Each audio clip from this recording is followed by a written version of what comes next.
मैं एक दुकान में खरीदारी कर रहा था। तभी मैंने उस दुकान के कैशियर को 5 साल के लड़के से बात करते हुए देखा। कैशियर बोला, माफ़ करना बेटा, लेकिन इस गुड़िया को खरीदने के लिए तुम्हारे पास पर्याप्त पैसे नहीं हैं। फिर उस छोटे से लड़के ने मेरी ओर मुड़कर देखा, मुझसे पूछा, अंकल क्या आपको भी यही लगता है कि मेरे पास पूरे पैसे नहीं हैं? मैंने उसके पैसे गिने और उससे कहा, हाँ बेटे, यह सच है कि तुम्हारे पास इस गुड़िया को खरीदने के लिए पूरे पैसे नहीं हैं। वह नन्हा सा लड़का अभी भी अपने हाथों में गुड़िया थामे हुए खड़ा था। मुझसे रहा नहीं गया। इसके बाद मैंने उसके पास जाकर उससे पूछा कि वह यह गुड़िया किसे देना चाहता है। इस पर उसने उत्तर दिया कि यह वो गुड़िया है जो उसकी बहन को बहुत प्यारी है और वह इसे उसके जन्मदिन के लिए उपहार में देना चाहता था। यह गुड़िया पहले मुझे मेरी मम्मी को देना है, जो कि बाद में जाकर मेरी बहन को दे देगी। यह कहते कहते उसकी आंखें नम हो आई थी। मेरी बहन भगवान के घर गई है और मेरे पापा कहते हैं कि मेरी मम्मी भी जल्द ही भगवान से मिलने जाने वाली है। तो मैंने सोचा कि क्यों ना वो इस गुड़िया को अपने साथ ले जाकर मेरी बहन को दे दे।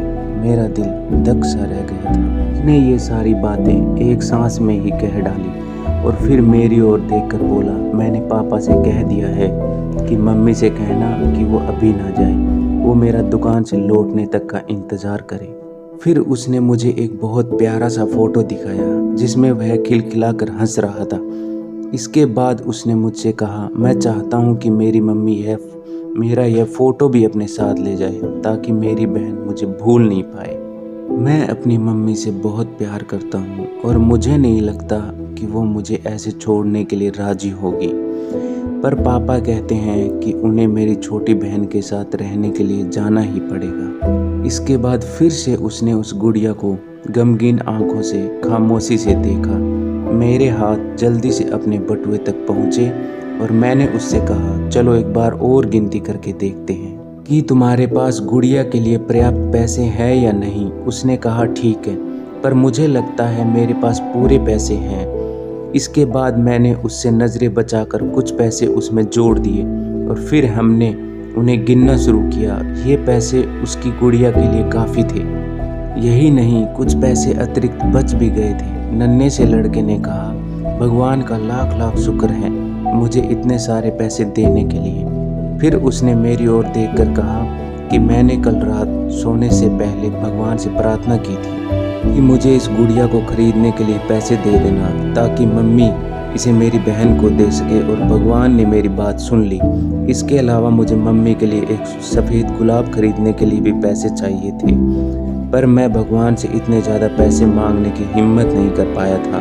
पर भगवान ने तो मुझे इतने पैसे दे दिए हैं कि अब मैं गुड़िया के साथ साथ एक सफ़ेद गुलाब भी खरीद सकता हूँ। मेरी मम्मी को सफ़ेद गुलाब बहुत पसंद है। फिर हम वहाँ से निकल गए। मैं अपने दिमाग से उस छोटे से लड़के को निकाल नहीं पा रहा था। फिर मुझे 2 दिन पहले स्थानीय समाचार पत्र में छपी एक घटना याद आ गई जिसमें एक शराबी ट्रक ड्राइवर के बारे में लिखा था जिसने नशे की हालत में मोबाइल फ़ोन पर बात करते हुए एक कार चालक महिला की कार को टक्कर मार दी थी, जिसमें उसकी 3 साल की बेटी की घटनास्थल पर ही मृत्यु हो गई थी और वह महिला कोमा में चली गई थी। अब एक महत्वपूर्ण निर्णय उस परिवार को ले लेना था कि उस महिला को जीवन रक्षक मशीन पर बनाए रखना है अथवा नहीं, क्योंकि वह कोमा से बाहर आकर स्वस्थ हो सकने की अवस्था में नहीं थी। क्या वह परिवार उसी छोटे लड़के का ही था?